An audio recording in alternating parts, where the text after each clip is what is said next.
Fala galera, beleza? Na aula de hoje a gente vai falar sobre membrana plasmática. A membrana plasmática ela vai ser uma estrutura presente tanto em célula eucarionte quanto em células procariontes.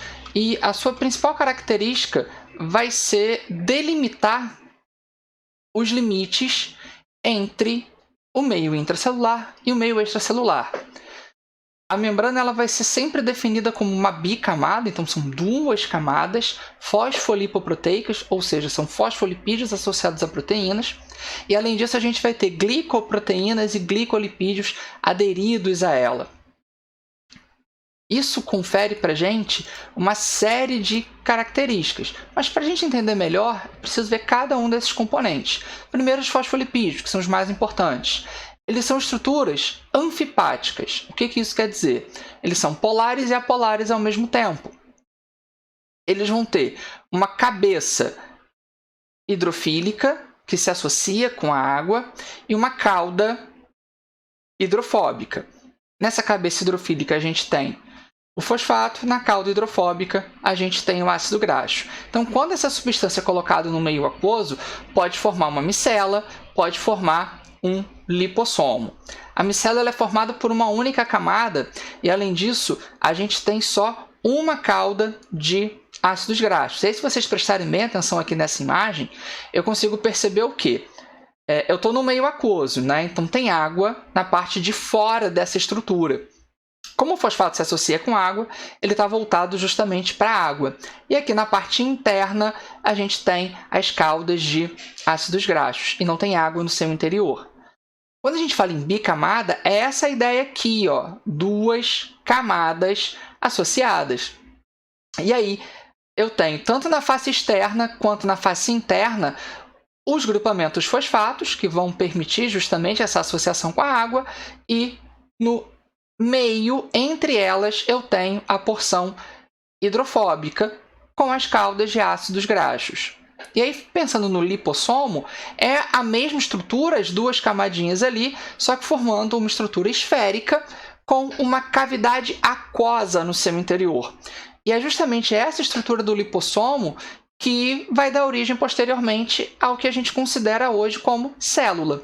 Por que eu falo posteriormente? Porque essa estrutura ela é capaz de se formar espontaneamente. A gente consegue, ao colocar estruturas de fosfolipídios em um meio aquoso, formar essas composições. Não precisa necessariamente estar associado a um organismo.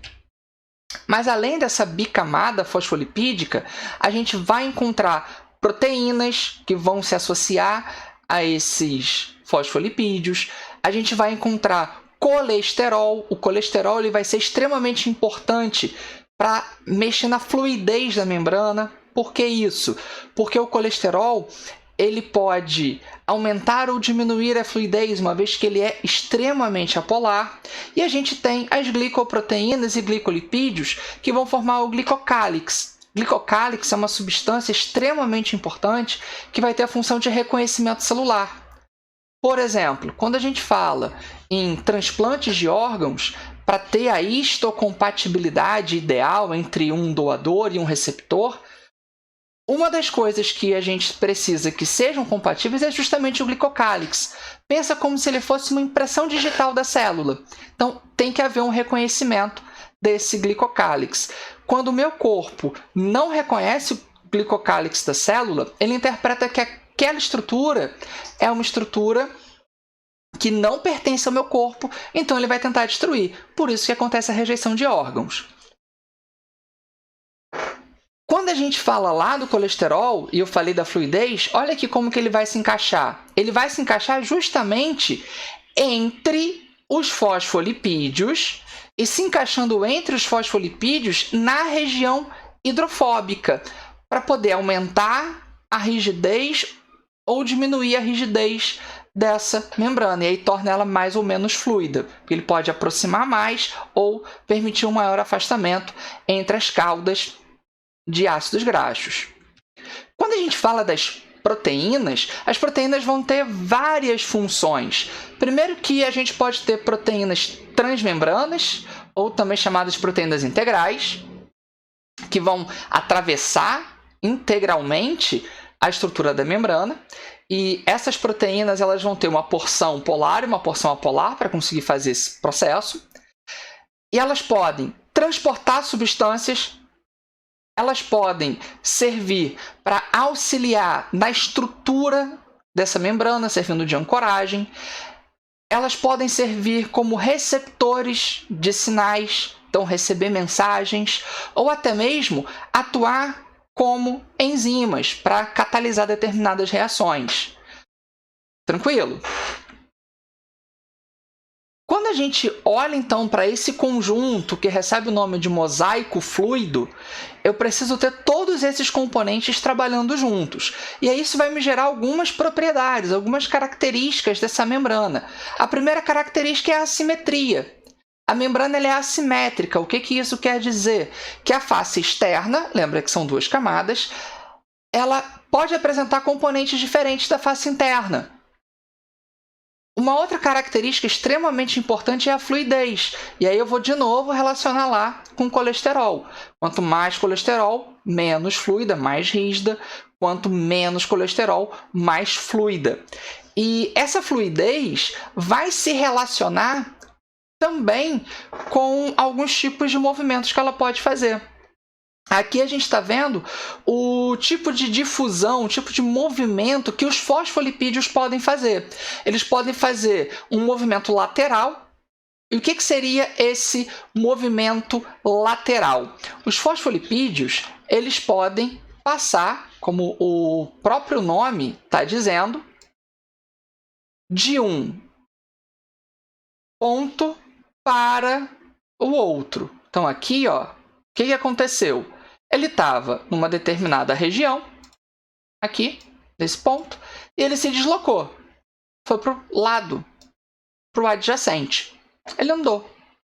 Ocupou o espaço do fosfolipídio. Então, ela pode ir transitando lateralmente. Ou então, a gente pode ter um movimento transverso. Ela pode rotacionar no plano da membrana. Então, aqui, por exemplo, eu tenho ele numa determinada face. Se a gente prestar atenção, ele está, vamos supor que seja a face externa, ele rotaciona e vem para a face interna. Então, esse movimento é um movimento mais lento, mas também é um movimento que pode acontecer. E esse tipo de movimento que a gente vê nos fosfolipídios é extremamente importante e cai no vestibular. Recentemente teve uma questão no Enem que falava justamente sobre isso. Apresentava essa imagem, que eu coloquei aqui do lado, mostrando as estruturas de uma célula humana, de uma célula de um rato, e como que ela ficaria. E ela vai ficar justamente com esse aspecto. Por quê? Porque eles vão se movimentando lateralmente, transversalmente, e no final eu vou ter todos aqueles receptores, todos aqueles sinalizadores presentes na membrana se difundindo e se misturando. Tranquilo? Além disso, a gente também tem a principal propriedade dela, que é a permeabilidade seletiva. Quando a gente fala de transporte celular, transporte ativo, transporte passivo, a gente está falando justamente dessa característica, que ela vai permitir que as substâncias consigam atravessar o plano da membrana e ela vai controlar essas substâncias que conseguem passar ou não. A membrana ela vai ser contínua, ela vai ter uma certa uniformidade ao longo dela própria e ela vai conseguir resistir a determinadas forças que atuam sobre ela, principalmente a tração. E aí a gente vai ter uma correlação direta com o citoesqueleto. Lembra que a gente falou que existem algumas proteínas que ajudam na estabilidade. E aí justamente pensando nessa ideia de suportar mais ou menos forças como tração. Então a gente chega aqui nessa estrutura do mosaico fluido, as proteínas integrais, que podem ser canais ou simplesmente estruturais, proteínas extrínsecas, que são proteínas também chamadas de periféricas, que ficam só em uma das faces da membrana, moléculas de colesterol associadas aos fosfolipídios, a própria estrutura do fosfolipídio formando a bicamada, e na sua face externa nós temos as glicoproteínas e os glicolipídios, que vão ser a estrutura que vão formar o glicocálix. Olhando aqui para a parte interna, a gente ainda vai encontrar, olha só, filamentos do citoesqueleto, justamente para ajudar a dar aquela estrutura nessa membrana. Quando a gente trata de função da membrana, lembra, principal, individualizar a célula, separar meio externo de meio interno, fazer o transporte das substâncias, receber informações, a gente tem os receptores de membrana, e fazer o reconhecimento celular. Tudo isso vai estar associado justamente à composição química dela. Agora, a gente tem também algumas especializações que a membrana pode apresentar de acordo com o tecido onde ela se encontra. Por exemplo, nós vamos ter microvilosidades, desmossomos, junções oclusivas. Cada uma dessas especializações aí tem uma relação direta com o tecido. Quando a gente fala de microvilosidades, eu estou falando dessas dobras aqui. A função dessas dobras é justamente aumentar a superfície de contato. Lembra, nós falamos que as células elas são pequenas para ter uma boa relação de área-volume. Falamos isso na aula de introdução à citologia. Tendo uma grande superfície de contato, eu consigo absorver uma grande quantidade de nutrientes. E a gente vai encontrar isso, por exemplo, no nosso intestino. Lembra que o nosso intestino ele fica todo retorcido dentro da gente. Ele é todo retorcido. No seu interior nós temos dobras. Nessas dobras nós temos dobrinhas. E nessas dobrinhas, células com dobrinhas. Para que isso? Para ter uma grande superfície de contato, ter uma grande capacidade de absorção. Lembra que essa é a função do nosso intestino, absorver substâncias. Nós temos também desmossomos e hemidesmossomos, né? Hemi significa metade, tudo bem? Então, o que seriam esses desmossomos e hemidesmossomos? Eles vão ter a função de adesão. Eu tenho uma placa em uma célula, uma placa na outra célula. Essas placas vão ficar lateralmente posicionadas e por dentro dessas placas vão passar filamentos de queratina. Queratina é a mesma proteína que forma o nosso cabelo, que é extremamente resistente. Então, aqui eu tenho as placas dos desmossomos e vários fiozinhos de queratina passando ali. Para que isso? Para aumentar a adesão, a aderência de uma célula e outra. Elas ficam mais fortemente unidas. O hemidesmossomo, como o próprio nome diz, ele é só metade, ele é só uma plaquinha. Também vai ter os filamentos ali de queratina passando. Só que nesse caso, ele vai estar associando uma célula do tecido epitelial à lâmina basal, que é uma estrutura acelular do tecido conjuntivo que vai ter função de nutrir o tecido epitelial. Então, aqui eu tenho o hemidesmossomo ligado na lâmina basal. Um outro tipo de especialização que a gente encontra são as junções oclusivas, que a gente também vai encontrar no intestino. Então, a gente tem aqui uma forma de absorver substâncias. Estou absorvendo as substâncias ali pela região apical da célula, que seria a via transcelular, está entrando para dentro da minha célula. E eu posso ter um transporte paracelular, que seria no espaço entre uma célula e outra. Qual é a função dessas junções oclusivas? Evitar que esse transporte paracelular aconteça. Porque se acontecer, eu vou ter determinadas substâncias voltando para o intestino pelo espaço entre uma célula e outra. E ao invés de absorver substâncias, eu vou acabar perdendo substâncias, o que não é interessante. Uma outra modificação que a gente tem são as interdigitações.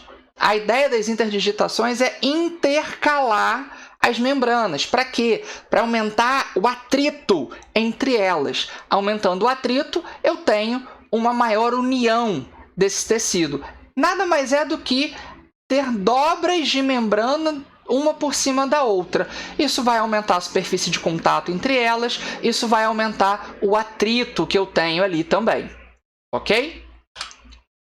Temos também as chamadas junções gap, ou simplesmente nexos, que vão ser canais proteicos que ficam permanentemente abertos e a sua função vai ser deixar aquele tecido homogêneo com relação à composição.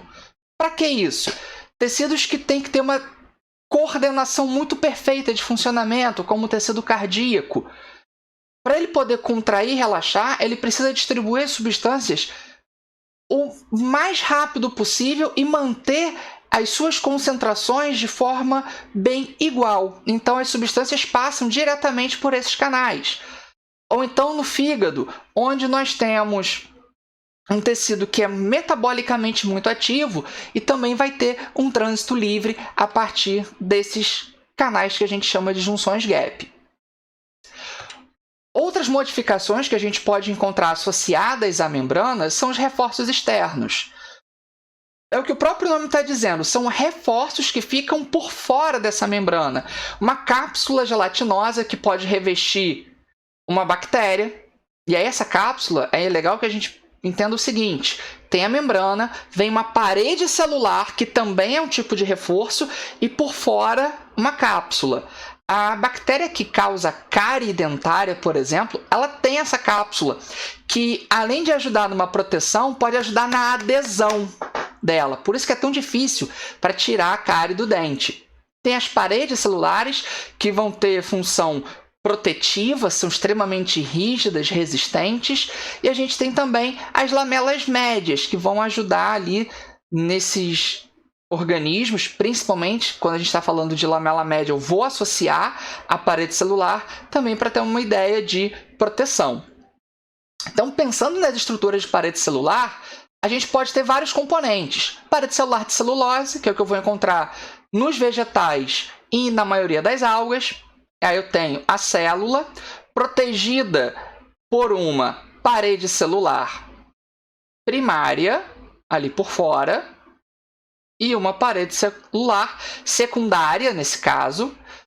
Primária, porque é a que forma primeiro, e a secundária vai se formar para dentro, tudo bem? E aí temos a presença da lamela média, auxiliando nessa junção entre elas. Os fungos vão apresentar várias substâncias formando a sua parede celular, mas a principal é a quitina. Lembra, quando a gente fala de carboidratos, nós temos um grupo de carboidratos chamados de polissacarídeos. Dentro dos polissacarídeos, nós temos dois grupos, estruturais e de reserva. Nos estruturais, celulose vegetal e quitina animal. Nesse caso, eu preciso que vocês lembrem que a quitina não é só animal. A quitina também é presente em fungos e eu vejo isso na parede celular. Nas bactérias, a gente tem peptidoglicano, e aí tem até uma diferenciação entre bactérias gram-positivas e gram-negativas. Por que isso? Gram-positivas, elas têm apenas a camada de peptidoglicano protegendo a membrana plasmática. As gram-negativas vão ter uma camada de parede celular de peptidoglicano mais fina, mais duas camadas de membrana para se proteger. É só uma diferençazinha com relação à organização, mas as duas têm parede celular de peptidoglicano. E nós temos ainda algas como as diatomáceas, que apresentam frústula. O que seria isso? É uma impregnação de sílica que fica ao redor dessa alga, que pode apresentar vários formatos distintos e vai justamente conferir a proteção. Se eu tenho uma parede celular, pensando, por exemplo, nos vegetais, isso pode interferir na minha capacidade de transportar substâncias. Então, essa parede celular vegetal, ela vai apresentar estruturas chamadas de plasmodesmos. Plasmodesmos são aberturas, são perfurações que permitem o trânsito das substâncias. Lembrem que, quando a gente fala de celulose, a celulose ela é uma substância que não vai se solubilizar na água. Então, eu vou ter uma parede impermeável. Tenho buraquinhos ali que vão permitir que as substâncias consigam atravessar. E podemos ainda encontrar impregnações nessas paredes. Ou seja, colocar mais substâncias para proteger. Que tipo de substância? Suberina, lignina, cutina e cera. basicamente para deixar mais resistente ou para tornar ainda mais impermeável. Então, dos vários tecidos vegetais que a gente vai encontrar esses tecidos sendo protegidos, sendo revestidos com esse tipo de impregnação. Tá bom? Na aula de botânica, a gente vai detalhar um pouco mais essas impregnações. Agora, eu só preciso que vocês entendam como que é a estrutura da membrana. Valeu? Lembra de se inscrever no canal. Abraço, galera. Bons estudos!